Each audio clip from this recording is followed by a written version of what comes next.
Coming up on This Week in Radio Tech, we're live in Madison, Wisconsin at the Wisconsin Broadcasters Clinic. There's several names for it. Some invest Midwest, regional, and all that. Anyway, doesn't really matter what it's called because we're here with a lot of engineers. We're in the exhibit hall right now, and I can't wait to bring you some of our guests who are coming up on this show right here on TWiRT. This Week in Radio Tech is brought to you by Broadcasters General Store with outstanding service, savings, and support. Online at bgs.cc. By Broadcast Bionics with the Bionic Studio, including talk show control, social media, and visual radio. Broadcast Bionics brings exceptional audience engagement to radio and TV. By Air, featuring Playout One radio automation software, comprehensive streaming solutions, website content management, and social media tools for maximum listener engagement on the web at AIIR.com. By Angry Audio. Audio problems disappear when you get angry at angryaudio.com. And by Max Connect Wireless, prioritized high-speed internet service designed for transmitter sites and remote broadcasts. Hey, welcome into This Week in Radio Tech, the show where we talk about everything from the microphone to the light bulb at the top of the tower. There are some of those right across the way over here. I'm Kirk Harnack along with Jim Armstrong. Hey, Jim. Hey, Kirk. How are you? I'm fantastic. We are at the Madison, Wisconsin. I get the title right. You got the title of this? Yeah, it's like the Midwest Broadcast Conference. That's right. Of something like that. But isn't the Columbus one also Midwest? Could be. Yeah, they've got, there's an acronym. MT, ZY, yeah, something like that. So we're in Madison, Wisconsin. It's funny how we just kind of always refer to them as the Madison Show. Right. TAB, NAB, they all have their own little nicknames, and we never kind of really refer to them as what their real name is. You know, it's. Have you ever noticed that for U.S. broadcasters, the show that's in Las Vegas is the NAB, but if you're from outside the U.S., it's NAB. I got a funny tale. So My son comes home and he's seeing this girl, and they're in the kitchen and we're just sitting there talking. And I was explaining, I just come back from NAB. And I was explaining I'd seen this show and in Vegas. And she's like, "Oh, really? Oh, no kidding. Sounds like my dad saw something like that when he went to NAB." And I stood back and I went, she just said NAB. She didn't say NAB. She didn't say, he just went to Vegas for some trade show. She said NAB. And I went, "What does your dad do?" And he was in video. He was in security for video IP stuff or whatever. And I was just ironic that she had mentioned that. I still refer to the radio, the fall NAB show as the radio show. So that's how far back, some things just never change. Yeah, so, you're right. Well, you are here on behalf of Telos Alliance. Same guy, same people that I work for. Right there. Yeah. Our paychecks come from the same bank, don't That's it. They sure do. And they're always there, which is nice. Well, Telos is a well-run company. They really are. They do a lot of things. Also, well-run in ways that the public would never know. Oh, yeah. Just for employee-employer basis. Really amazing company to be with. I couldn't be more blessed. And, things have kind of changed. We've had a little shakes up, little reorgs lately. Mm-hmm. And so I'm just really happy that I'm with Telos and have been for 19 years now. So every time they shake the organizational bottle, you go up higher in the. It seems that way, right? And now I'm getting CEOs calling me on the regular basis, going, Well, so Jim, I started working for Telos a little bit before you, and then you were hired in. Who hired you? Marty Sachs. Oh, okay. Yeah, I worked when I started. Marty hired me away from the competition. I was with SAS at the time, and came over and I'd known Marty for years. Obviously, Marty knows everybody. Yeah. So and then I just fell into that role, and as time marched on, you learn, and I didn't know anything about IP. I still really don't know a ton about networking, but I've learned a ton just from being here at Telos, just by sitting on the sidelines listening. It's been amazing. What a ride. Indeed. So here at the show, we're in the area where the vendors, the manufacturers are. The exhibit hall, yeah. Exhibit hall, thank you. Exhibit hall. Did you get to attend any of the sessions or peek in on those? No, usually we end up setting up. Yeah. So, we lug our gear in. We've got other, getting everything all working just so is always, even if it's working when you leave the house, you get here and you find out, something just isn't quite the same. Yeah. So, why did I pack that? Where's that extension cord? I thought I had 2 power strips. Yeah. Oops. Well, I got to attend a couple of sessions this morning, and this is an engineering show, so I'll mention Chris Tarr, our sometimes co-host, Sure. Chris Tarr talked about installing one of these Valcom brand AM antennas. Mhm. So it's like a self-supporting.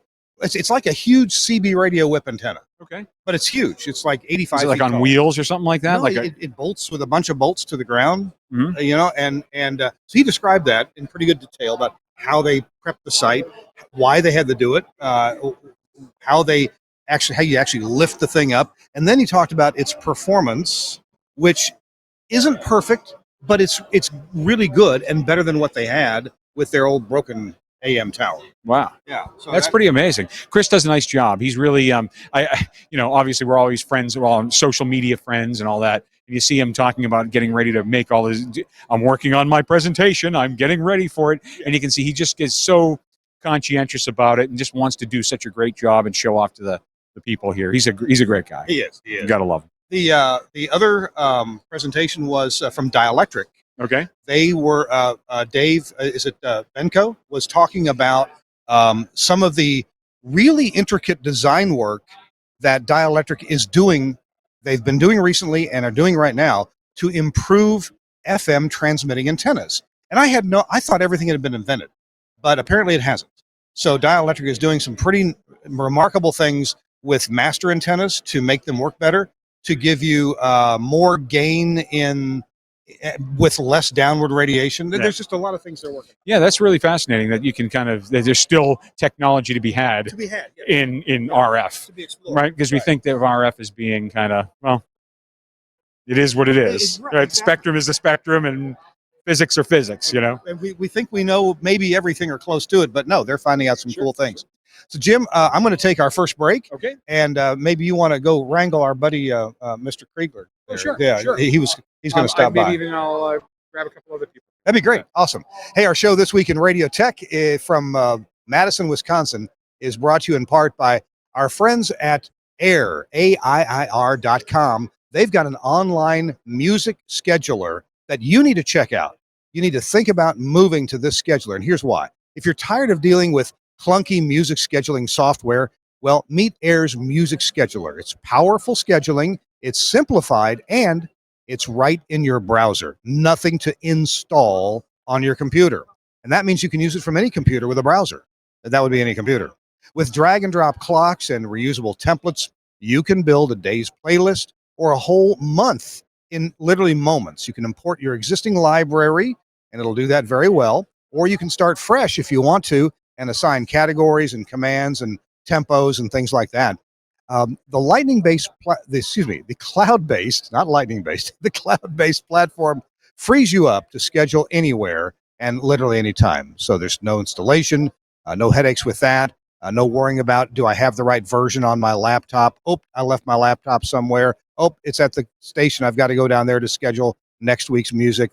And fully customizable rules, too, for artist separation, for tempo, for title and thresholds and more. You're always going to hit your station's unique sound. You can see issues highlighted in real time when there are scheduling issues, and you can get instant fix suggestions.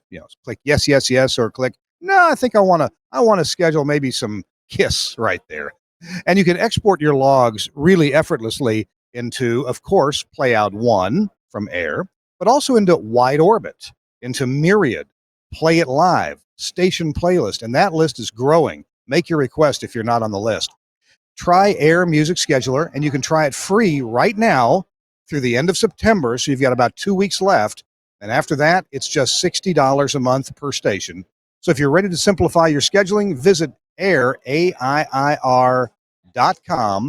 and /scheduler, or just click on the scheduler button, and you'll see it right there. Thank you so much, AIR, Ricky Lee, and the great group of developers and support people at AIR.com. I love their Playout 1 systems. We use it at all of our radio stations. Thanks again. We're here at Madison, Wisconsin, and we got some people standing by to be on the show with us right now. Hey, how you doing, Bill? Good to see you. We got to talk to you a couple of months ago. Yeah. This is Bill Kirchhoff. Yes. And Bill, you're with the University of Wisconsin Oshkosh. Yes. Tell me about what we talked about. Well, we talked about our initiation of a broadcast engineering emphasis in our program. Yeah. We've been around for about 60 years and have a lot of good success with lot of people that we have been able to educate. And with the shortages of broadcast engineering people, I felt it was important, and I'd been there a long time myself. I've been at Oshkosh for about 35 years now, and we just thought it was something we should really approach and see what we can do. And there's other programs on campus. There's a engineering technology program and a good computer science program and an industrial studies program that really kind of marry into what we're already doing with the broadcast and the RTF programs that we have. So it worked out really well, and I think we have a winning combination of things. And so I make sure RTF is what radio, TV, and film. Okay. So we've always been an industry-based program for radio and television, and then post-production and narrative type production as well. So we try to cover all those bases with our program that we already have, and now we're just adding this emphasis onto it. I would be delighted and excited about visiting Oshkosh sometime. And years ago, I was a private pilot, but I never got to Oshkosh for the big aviation event, right? Sure. Do you find any interest crossover between students interested in engineering and those interested in aviation? I would think there would be, but I don't know. I can't say I know too much about that necessarily. Gotcha. That was an interesting question. We have a lot of people who have worked at the EAA and from our program, and there are some people from our program that there are pilots that when they come to Oshkosh, only let them put their cameras on their planes, so they're real particular. So they have a good reputation. But as far as that kind of crossover, I don't know. That's a fun question. So let's see. Have you just started your fall semester now? Yeah, September 3rd, after Labor Day, we started. That Wednesday after Labor Day, we started our fall term. So this is officially the first term that we've offered these courses. And we have one student I know that jumped in right away. He had been with us for a couple years already, and he's going right into it. And I've been getting some inquiries from other students too. So I'm just here to try to promote it and to let people know that we have this liberal arts studies, but a broadcast engineering emphasis. And I think we have a good arrangement of offerings for people. So obviously, I'm in the business of broadcast engineering. I was a contract engineer for years and part owner of some radio stations, and I do not all, but a lot of the engineering there. And to me, the benefit of studying in broadcast engineering is you end up studying a wide range of disciplines, different technologies, from IT to maybe even you can get into structural analysis of towers. And then if you would deal with older technology, tape machines and tape oxide and formulations and just analog electronics, digital, of course, IP-based audio, video transport. There's so many things that a broadcast engineer needs to know something about, that you can then, if you learn about these things, maybe even intern with a broadcast facility, you can kind of find your niche and go pursue that. You can go in a lot of different directions, and our educational philosophy has always been to make a generalist, not a specialist, for people. So we want to expose them to the different parts of the broadcast industry, and I think it'll be the same for the engineering emphasis. We want to expose them to the different parts of our program that we have, and then they can go into many different directions. And a lot of times I've seen students come in and they have an idea what they want to be, and they get involved in something and it just lights a fire in them, and they go another direction. But it's really becomes their life's work, kind of thing. Sure, so that's what we're hoping to do with this too. Bill, I appreciate your time so much. Thanks for joining us again, You're welcome. and good luck on the program. Take care. It's Bill Kirchhoff. He's from the University of Wisconsin at Oshkosh. And look who's here. It's my tall friend. Hi, tall friend. How are you? Good, Kirk. How you doing? The camera. Hi, With hi the- camera. Hi. This is Paul Kriegler. Hi, Paul. Good afternoon. It's a lovely day here in Madison, Wisconsin. I saw you in Austin, didn't I? Yeah, that was just was that, a month ago? 6 weeks ago. Okay. Time flies this time of year. So Paul at Telos is my colleague. When 25 years ago, when Telos hired me, I did what Paul does, except I didn't do it very well, which is why they hired Paul to come do it. No, you were. No. I'm serious. No, I took Omnius. I took what do we have? Oh, Omnia Hot. Omnia FM and Omnia Hot. FM, Omnia Hot. I carried those things everywhere and demonstrated this to people, hit people over the head with them. Was that an Omnia FM with the hot card, or was Yes. that with the? Yeah, we had an Omnia FM at a couple stations. I had a classic rock station that I programmed once, and we had the classical card for the Omnia FM, Okay. and we ran it on a classic rock format. Oh, It sounded amazing. really? Yep. Really? Yep. Wow. Actually, I got to know Frank Foti when he brought out the what was the predecessor to that? The something 2000. I I can't believe I'm not thinking of it. I had one in my office for a couple of years, Oh no, he's gonna kill me. even before I came up with before I started working for the company. Unity. Cut it. The Unity, Yes, thank yes, you. yes. Oh gosh. Oh, the Unity, yes. The Unity 2000. I and then never- the, and I then the never heard 2009. I never heard one. Really? My first Omnia was an Omnia 3 in Okay. Phoenix. Okay. That was in the year 2000. Well, then the Omnia 6 came out. Of course, for some years we've had the Omnia 11, which has been the cat's meow for a lot of people, and the Omnia 9, which is like everything in the kitchen sink and more. Yep. And now we've got this thing called Forza. Forza, yes, it's a container-based audio processor, which if you've got a bunch of radio stations in your cluster, especially if you've got a radio station where you're already running Livewire in your ecosystem, we should talk, especially if you've got a bunch of FM stations. It's a very low overhead, doesn't use a lot of CPU power. It sounds phenomenal. Has the clipper from the Omnia 11 in it. Has a really big, huge sound. Got a friend of mine running 13 copies of it on a server, feeding 13 different FM stations, and they're in love with the sound on every single one of their stations right now. So, yeah, 13 stations in one building. So, on the one hand, we've been promoting Omnia. I'm glad you joined us for that. But tell me, are you finding these days any particular theme of what program directors and engineers are talking about with regard to their processing? Is there any trend that people are concerned with or working on or asking you about more than other things? What I deal with a lot these days are folks that are finally starting to take their stream seriously. So, for a decade, we've been talking about, hey, now's the time to start taking your stream seriously. Streaming's really important. We've really hit a time where if you look at New York ratings, I think it's WFAN, their stream in New York City, it's probably a half share to a full share, which is worth millions of dollars in revenue in a market like New York City. So, I know in smaller markets it may seem like, well, there's just not that much revenue in streaming for me. It's really important. I mean, we're to the point now on dashboards where, something like DTS Auto Stage, you can fail over when you leave a station signal coverage area to your stream.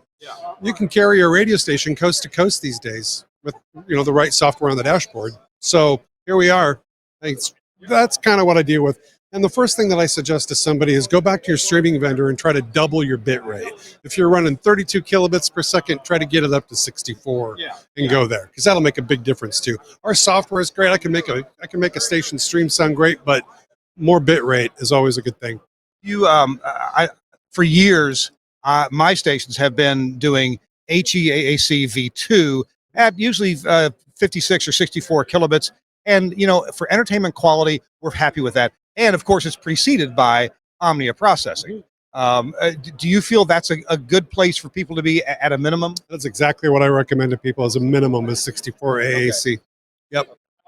If you're doing transcoding, if you've got a lot of satellite programming on your station where you have no control over, maybe it could be a talk show where, the audio is already coming to you in pretty bad shape to begin with.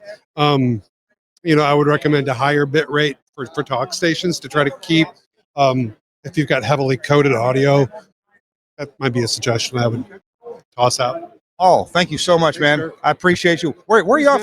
I don't know who's next. Oh, let's see. I think another Paul is coming in. Hey, Paul. Paul too. Come on in, Paul. Hey, Paul. If you got a minute, we're gonna take a quick break for a commercial. Sure. And then we'll talk right after that. Sounds great. Actually, during a commercial, we're going to powwow a little bit, see what the heck we're going to talk about. Our show this week in Radio Tech, by the way, engineered as usual by Suncast. Thank you, Suncast, for making a special exception for today's Tuesday show. Our show is brought to you in part by Broadcast Bionics, and we'll be right back. Camera One from Broadcast Bionics. Designed to bring video to your audio content. Visualizing radio and podcasts for social media. Camera One can automatically create, capture and brand professionally switched video for live streaming or upload, making your production shareable. Control and configure using a web browser on any device. Camera One is available as a 4-camera or 8-camera system using the Blackmagic A10 Mini range, including the A10 Mini Extreme. You can use cameras to suit your studio and your budget. You'll need one camera for a studio wide shot and usually one camera per microphone. A standard multi-channel sound card or IP driver monitors audio from each studio microphone, and we work natively with Axia systems. Ideally, this will be a post-fader feed from each mic, although you can use pre-fade audio or a mic split if that's all you have available. These audio levels are used to intelligently switch the video feed when each contributor is talking. You can also group microphones together into one shot and use the audio from a mixer's aux bus. You can use Camera One's auto switch feature, or disable it and switch using the on-screen buttons or the buttons on the A10. Recordings can automatically start when you tell the system you're on the air. This on-air indication can be linked to your studio's red lights via IP or an Avantec Adam GPIO interface. You can quickly browse all the videos that have been automatically created during your broadcast, download them and post. Camera One is a user-installable system. You'll need a good spec Windows 10 PC, i7 with plenty of storage and 16 gig of RAM. It's better if this machine isn't used for anything else. Remember, you can control the software in a web browser on another device on your network. Camera One, a thrifty way of creating scroll-stopping video from your show or podcast from Broadcast Bionics. Thank you, Broadcast Bionics, for sponsoring This Week in Radio Tech. They make great stuff. As you know, so many different cool products. They just introduced Voice Command. It may not be what it's actually called, but at IBC, Dan McQuillan and his team introduced a studio. You talk to the studio and tell it what you want it to do. And Dan's going to be on in a few weeks on this show to explain how that works. That's pretty amazing. All right, also amazing. Paul is here. Hi, Paul. How you doing, man? Good, Kirk. How are you? But when you leave, I'll have something for you. I don't know. I don't look good in hats, but maybe you do. I don't know. I need one right now. My hair is a little overgrown, so that's actually a saving grace for me. Thank you. Good. Well, Paul, you do Summit Technology Group. You've been on the show before. I have.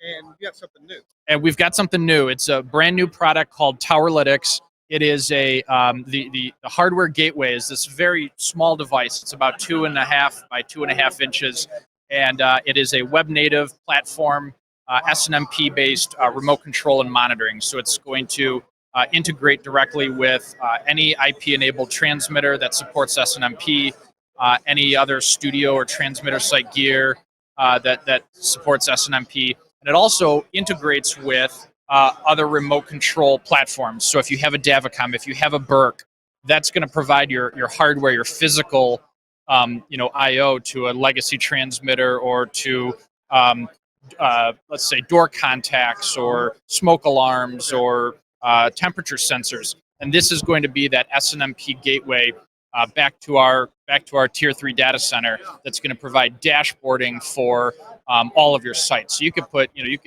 30 sites, 50 sites, 150 sites, whatever it is, represent that as a map, put that in your NOC or, wherever is a good place to monitor it. And you're just monitoring it all in a web browser. So part of how I tend to understand things, and many engineers, I guess, if I have a transmitter site with 2 transmitters, 2 FM transmitters, and do I need 2 of these or 1 of these? Or it's 1 per site. Oh, yep, just 1 per site. So 1 per network, and you can connect it to a variety of different products. So this connects to my network at the site. Yes. Which all my sites have networks now. Yes. Yep. Okay, and then how do we relate to you the gear that I have, and you like program it to exactly. So basically we do that all remotely, so we can ship you a device, you put it on your network, and then we just kind of go through a questionnaire. Okay, what kind of transmitter are you running? What STL equipment are you running?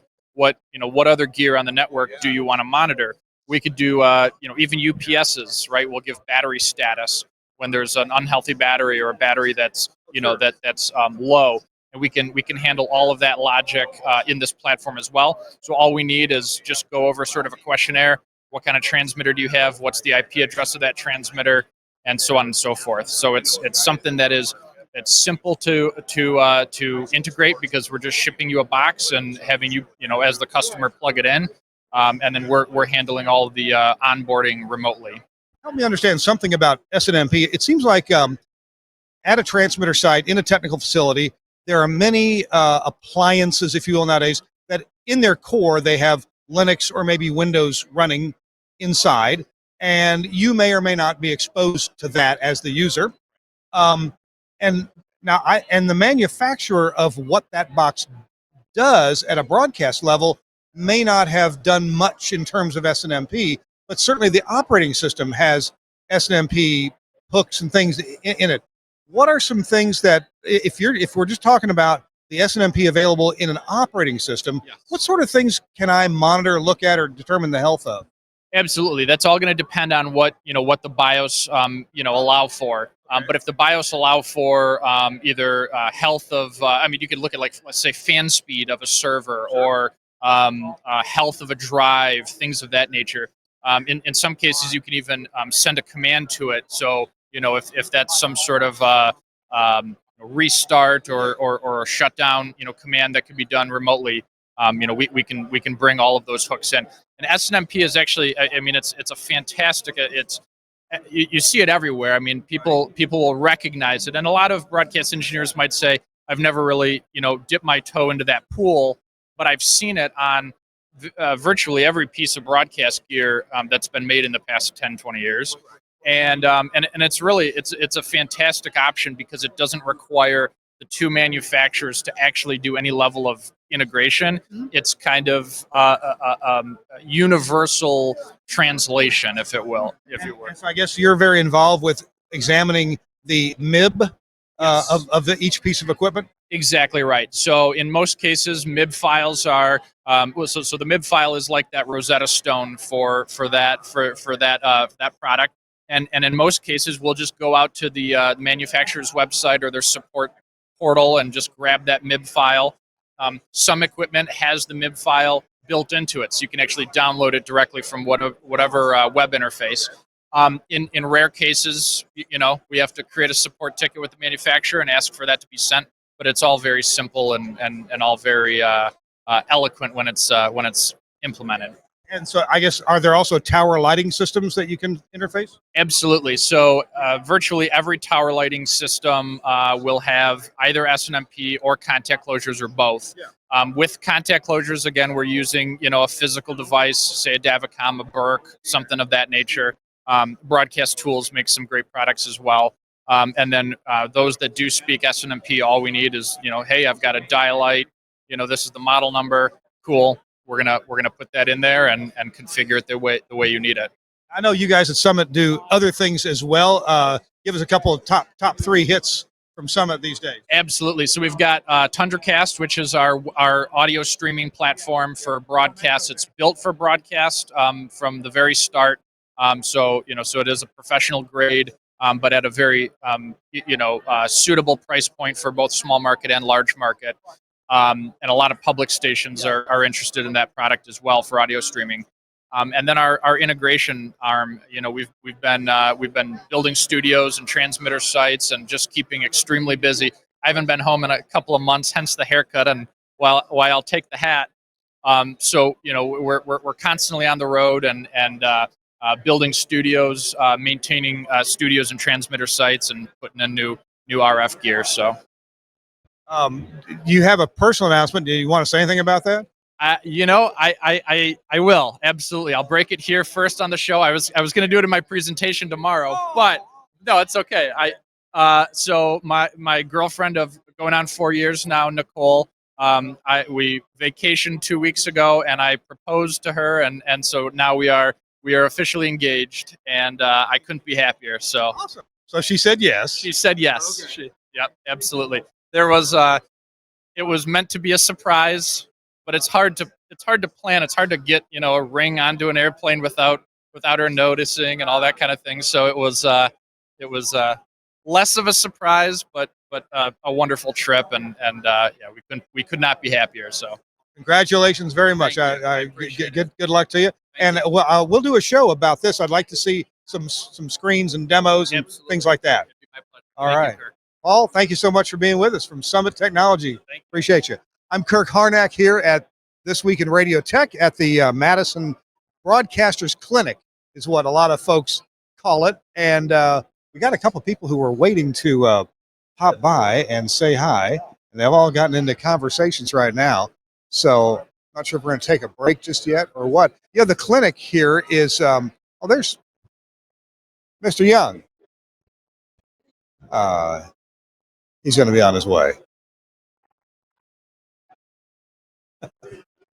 When I'm working, Suncast is my producer back at the studio, but here at the show, I don't have a wrangler. I could take Brad with me wherever I go, and he could be my wrangler.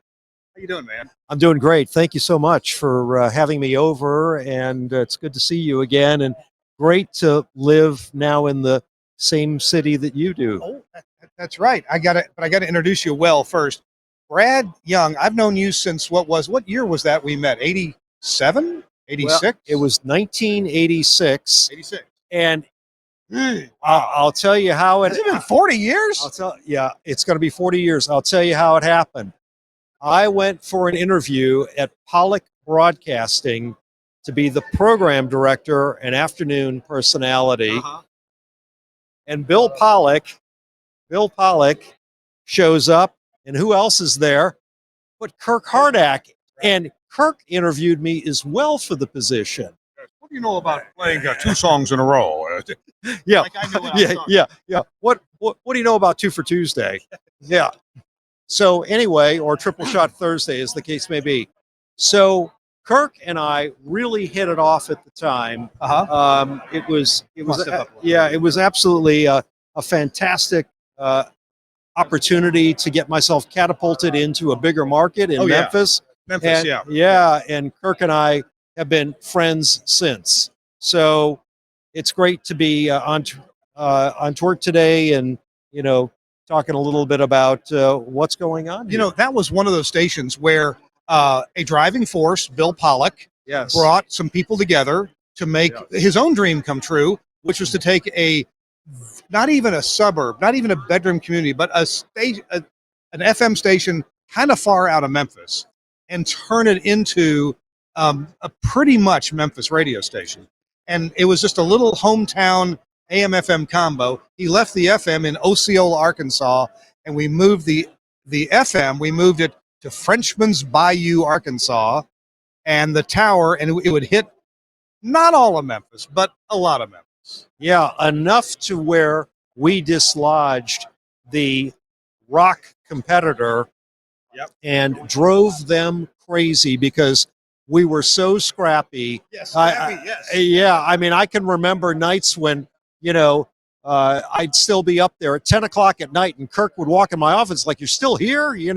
So And you would say, and I'd say, "You're still here?" Yeah. You'd say, "You're still here?" Yeah, exactly. But yeah, we were definitely scrappy. We had a great group of people, and Bill had the vision. He did amazing things with, quite frankly, a very small amount of money because he bought the station for a song, and again had that vision as to where it could go, and we executed on it, and it was a special time in history, as Bill Pollock says all the time. I was the engineer. There was you as the program director. Rob Sidney was doing what? Yeah, Rob was with us for a little while, and then he moved on. But Rob Harder was there as the music director, and let's see who else we had. One of my favorites, Malcolm Riker. Yeah, Malcolm Riker, who came on, who came on with us and did some great work, and went on to do some amazing things. He's now a voice talent and has done, just really well for himself. So I would say most of the people that came out of that organization did incredibly well, Kirk and I notwithstanding. And of course, you've gone. We both worked at Scott Studios. We absolutely did. Oh, wow. Yeah, so we spent time there, and I joined Scott Studios in 1993, and for the most part, I've been there for the whole time, with the exception of about a 2-year vacation. And then the stations in Mississippi, you and I have been co-owners there. Yep, absolutely. Wow. So Hey, I can't get rid of you. yeah. Well, or vice versa. Yeah, exactly. But it is great to be on tour today, and I have an incredible amount of respect for you, Kirk, and what you've done in the industry, and all the things that you've taught me over the years. And now, and you've been with Wide Orbit for quite a while. Yeah, so just celebrated my 16th year. We have thousands of stations running our product. We are honored to have just signed Chorus and 50 of their stations late last year. In Canada, right? In Canada, yeah. So we enjoy about 80% market penetration in Canada as well. Let's get a little bit of technical information in the show, since we are a technical show. Yeah. Excuse me. I overheard you talking with someone about Linux and how Wide Orbit has some Linux options now. Yeah, so the product was built with the vision from day one that we didn't want to be tied into any specific operating system. And what we decided to do was build it on a platform that allowed us to run on, of course, Windows and Linux and Mac as well. We've really been focused on Windows over the last most of the these 16 years that I've been here, but we recently have branched out to Linux. And by the way, it's the exact same code base that runs the Windows version, that runs the Linux version, that runs the Mac version, which is pretty exciting because we're the only system on the planet that is cross-platform compliant. Yeah, but you're missing the boat. You're totally missing the PlayStation market. Yeah, well, yeah.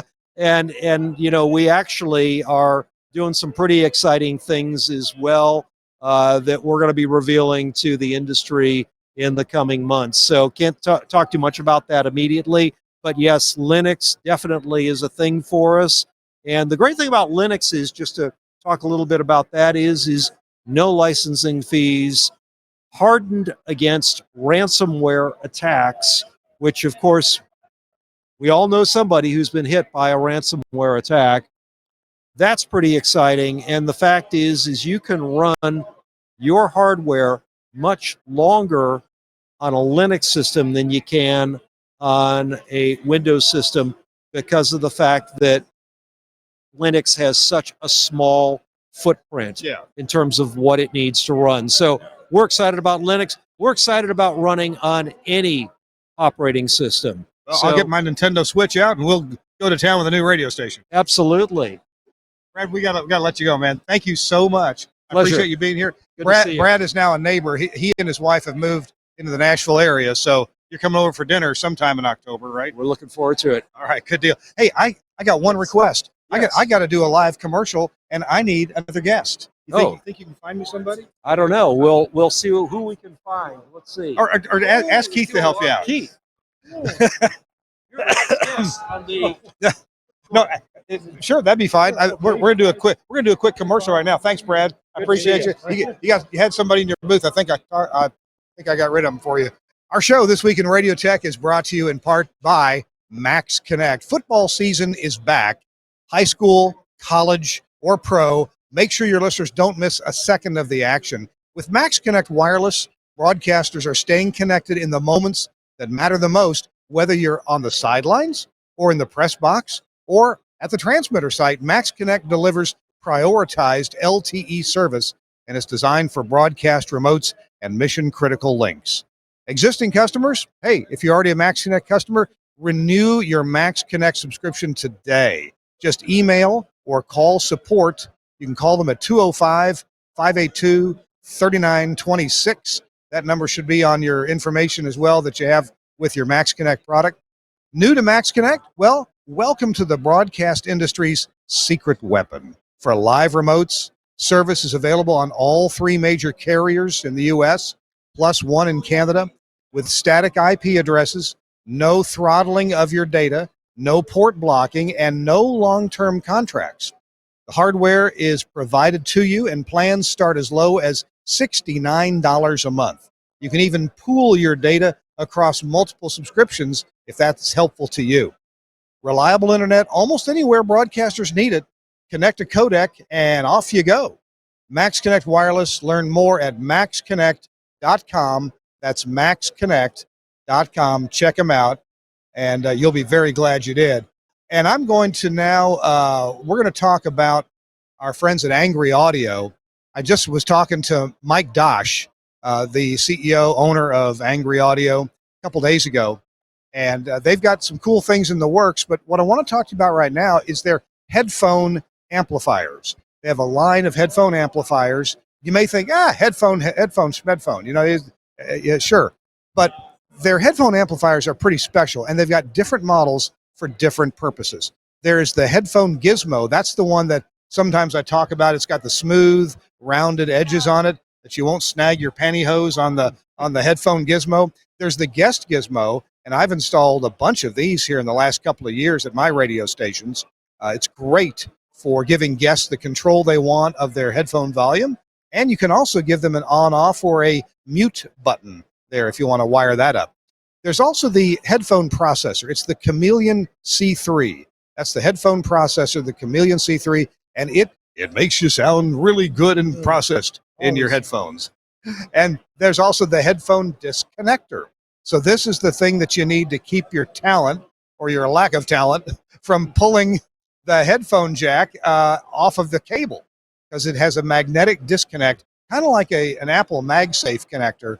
It will disconnect really nicely, really easily. So check that out, the headphone disconnector. Part of the whole headphone series from Angry Audio. Got Max Connect on the brain. Check them out. There's a whole slew of products at angryaudio.com, including the Rave audio console, the mixing consoles. They have audio processors for streaming. They have microphone processing. Check it all out at angryaudio.com. And you can buy their products from any of the usual suspects, the usual broadcast dealers.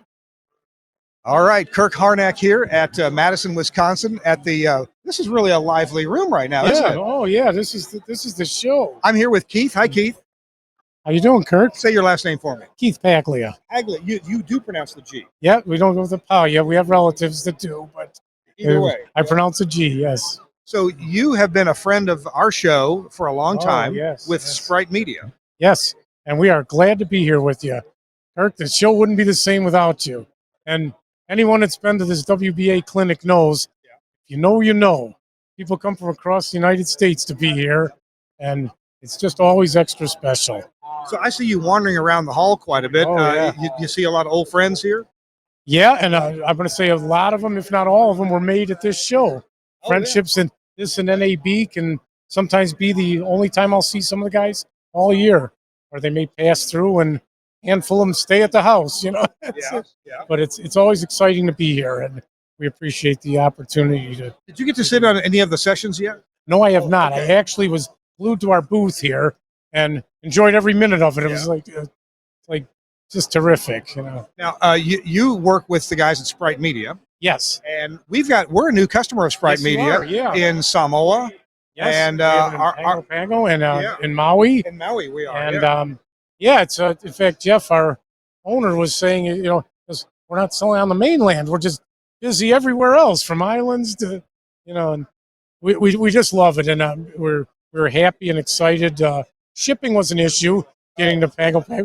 It took us about 3 to get 2 there, but you guys ended up working with them. For those who don't know, what do you guys do that's important for broadcasters? What we carry is we do digital signage, which is basically your studio monitors, but we have a twist. All of our monitors are made to how we program is for your exact needs, whether it's holidays you want on there, or whether you want closures, whether you need to greet guests, whether you want clocks, stretch clocks. We can do all of that. We can put these in lobbies. We can put these in any studio. Yeah. And it's just a versatile tool. What I tell the integrators is it's really the cherry on top. And they they really just they add a dimension that a lot of studios don't have. You'll see a lot of studios that just have. We've seen 8 monitors with the logo. We said, please let us work on that and make it for you. And the beauty is we have a command page that comes up on our with our software that we can program so that whether you have a phone, a tablet, computer, you can make changes to this screen to keep it fresh and updated. Welcome guests. Information can be put up there for your staff, and it just never gets old or tired, and which is one of the problems with digital signage. And it's simple to operate, ready to go out of the box, and our family of customers just loves it. So it seems to me that digital signage, you mentioned in the lobby, so you can obviously greet guests. You bring a potential advertiser in, and they can get an idea of the majesty of your radio station, Yes. or the power, And monetizing the impact. is running ads on that, and we do all that heavy lifting. Yeah. This is ready to go. You'll very rarely, we've had them in studios for years if people needed anything updated that we were able to do. But then also you mentioned the studio, and I really hadn't thought much about that. When you have digital signage in the studio, this is information for the on-air staff. Yes, it can be. Yeah. And we like that. Yeah. And we do have a lot of repeat customers that liked it in the lobby, liked it in the studio, and just about anything you want to do, we can take a stab at. Whether we do weather to this RSS feeds, you name it, we'll get it up there, or we're willing to try. But Seth, they're for you, yes. I do want, but the price is you have to come talk to me on the air. Okay, well, Keith is gonna be done any second now. Yep. Now, Kirk, thank you for having us on. It's always great to be here and to see you anywhere in the United States. We enjoy. Thank you, Keith. It's very kind of you to say so. Always look forward to seeing you. Good to see you. And when you give a shout out to my wife Carmen, she always loves Carmen. I'm glad you had a terrific vacation. We enjoy your postings, and all right. I want to say hi. Thanks, Keith Bagley. Appreciate you very much with Sprite Media. And hey, look, Seth is here. Come on in, Seth. How you doing? Seth Stevenson.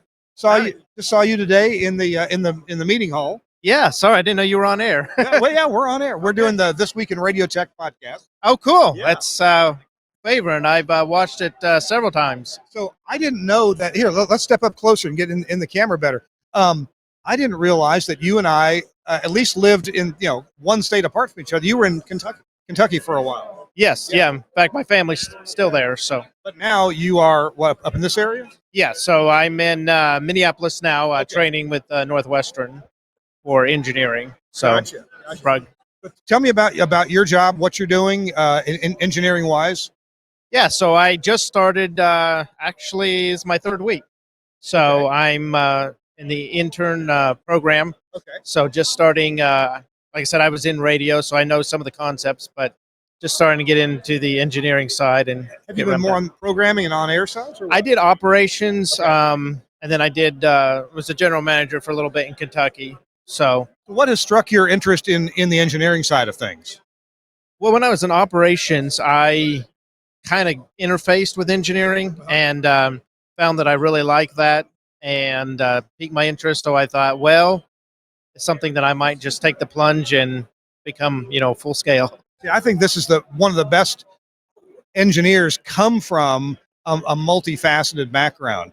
So whether maybe you had been in sales, maybe you'd been on the air in programming, or as you said, in operations.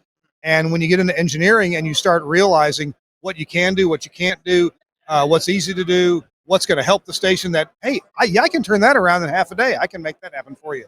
It's great to have somebody in engineering with that background knowledge. Yeah, and I was discussing that with the guys the other day, and they said actually that is kind of a perk that attracted them, I guess, when they were first looking at my resume, is you understand what a manager wants. You kind of understand what on-air people want. So you have all of these different things. You're not just engineering. Sometimes engineering come at it just from one linear point of view, and that's all they think about. But when you think about, okay, the guy in the studio that has no knowledge about how anything works, what are they thinking about? What do they want? And understanding that, and then like, oh, okay, I can do that. I don't have to tell you how I do it, but I can make that happen. So I think that's the cool thing about having, not not being good at any one thing, but understanding different parts of the broadcast world. Now, I'm not real familiar with your organization, Northwestern Media. You got a lot of radio stations, huh? Yeah, and again, I'm just new, so maybe not be the Right. best person, but I think it's 125-ish. I heard about that. Yeah. Yeah, right around that number. Are they mostly across the northern plains or into the Midwest, northern Midwest? Yeah, so they started in KTIS is the flagship station Yeah, that's right. in Minneapolis, St. Paul actually, and so that one's been around for a long, long time, and was actually under Billy Graham's leadership when he was at the college. He started that station, very well known, especially in that market, and then been branching out. They've been branching out in recent years in Upper Midwest. Just put a station on last week, I think it was, maybe a couple weeks ago in Boise, Idaho. Oh, wow. So moving out towards that direction. We're down in Missouri now, Spirit FM in central Missouri. Okay. So, yeah, we're kind of in a growth phase. Do you have a lot of travel plans in the future? Yeah, I was in Fargo for 3 days last week, and then here this week. So, yeah, we're going to be bouncing around quite a bit, I think. With the sessions that you, because I met you in the session hall, any particular session catch your eye, catch your thoughts? Thought, oh, that's really interesting. I need to learn more about that. Yeah. Well, I enjoyed your session. Number one, some of it is a lot to take in. Like you said, it's kind of a fire hose. Yeah. Still, but yeah, I enjoy. Well, I really enjoy. One of the things I told them when I came is I didn't have much background in the telos world, so just that, for example, I'm like, I want to learn that, and they like, we'll teach you all about Livewire. So we didn't have a specific session on that, but as far as sessions, I mean, they've all been good. I've enjoyed them all. Are you more interested in the studio side of things or the transmission side of things, or got to be both? Both. Yeah. Okay. Yeah, both. Yeah. Cool. So Well-rounded. yes, absolutely. Yeah. Yeah, because at least in the way we operate, you have to kind of know both. So you take care of studio, RF. Usually have one engineer kind of for a market, and then have support. So you got to have a well-rounded knowledge. Are you guys listener supported? Mostly, yep. Okay. Yep, and then some underwriting as well. So, yep. Seth, thank you so much, man, for joining us. Yeah, thank you. It's my pleasure. Good to see you. If your colleague's walking around, send him by, the other fellow that I met today. Oh, yes. Yep, Yeah. I will definitely do that. Okay, all right. See you, man. Take care. Hey, it's This Week in Radio Tech. I'm Kirk Harnack, and tell you what, we're going to take a break right now for a commercial word from our friends at Vox Pro. Big tool for the studio, works great, and we'll be right back after this.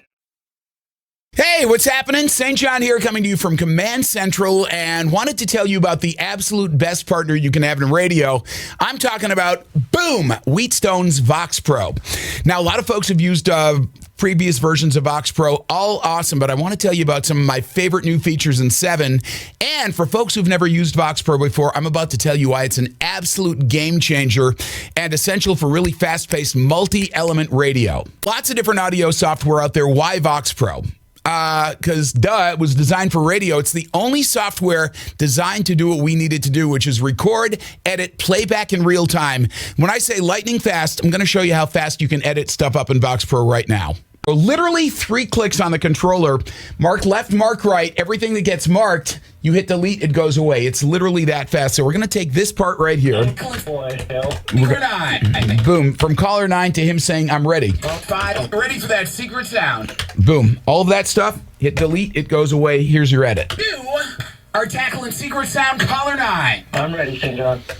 So one of the best features of version 7, this is awesome. It's effects macros, and you can literally put a chain of effects together so that instead of having to normalize a phone bit and then use noise reduction on it and EQ it and all that, you can literally build a chain. One button, this one's called call right here. I just click that. All of those processes happen instantaneously. Literally saves 80% of your editing and cleanup time. Final thing that I love about Vox Pro, and there's so much more to get into, but one of my favorite things, you can load it on a laptop. I've literally done my show from a hotel room in Armenia to the conference room at, this was fun, jury duty. Great thing, no one could tell the difference. Vox Pro makes it totally easy. Telling you, if you're looking for the best on-air partner, call my friends at Wheatstone, ask them about Vox Pro, and you will be glad you did. And of course, you can get your Vox Pro from Broadcasters General Store. By the way, that's whose booth we're in right now. BGS, you can see the logo back here, Broadcasters General Store. They got Vox Pro. They've got everything you need to build a radio station, maintain a radio station, keep it going, make it sound better, make it work better.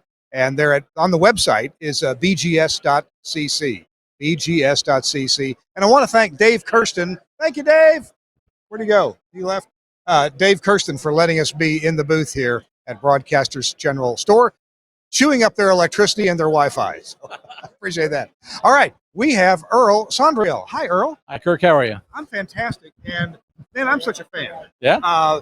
For years I went through broadcast engineering as an engineer, and I always thought that Inovonics gear was a luxury to have, a luxury that I often couldn't afford. But you know what? This is going to sound so cliche, but it's so true.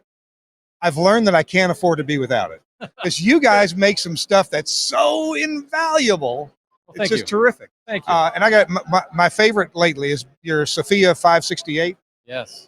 Because I have so many remote radio stations, and nobody at the radio station can tell me if the transmitter's on or off, or it's just dead air, or just what the problem is. You got to do it yourself. And my Sophia, that fixes the problem. Log in and check it yourself. That's what you got to do. So I've done all the talking here. Tell me a little bit about Earl and Inovonics today.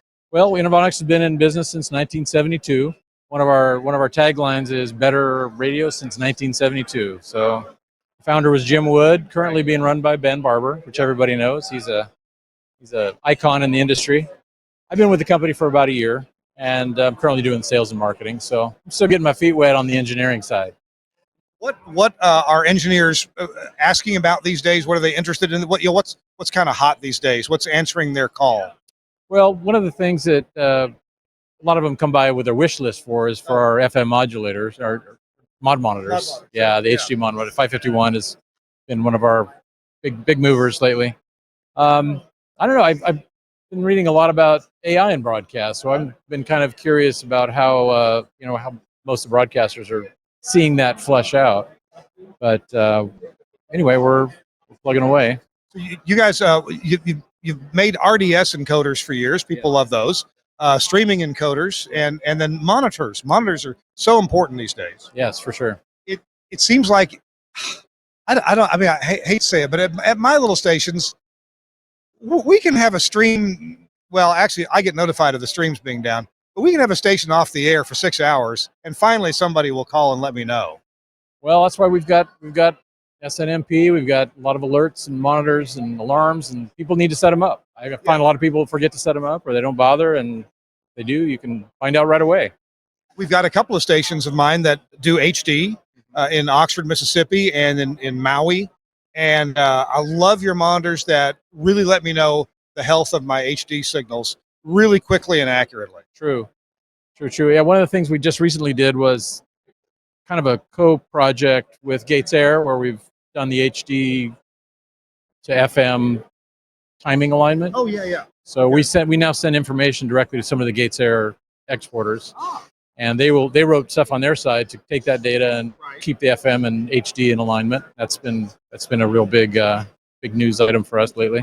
Now let's see, predating you by almost 50 years.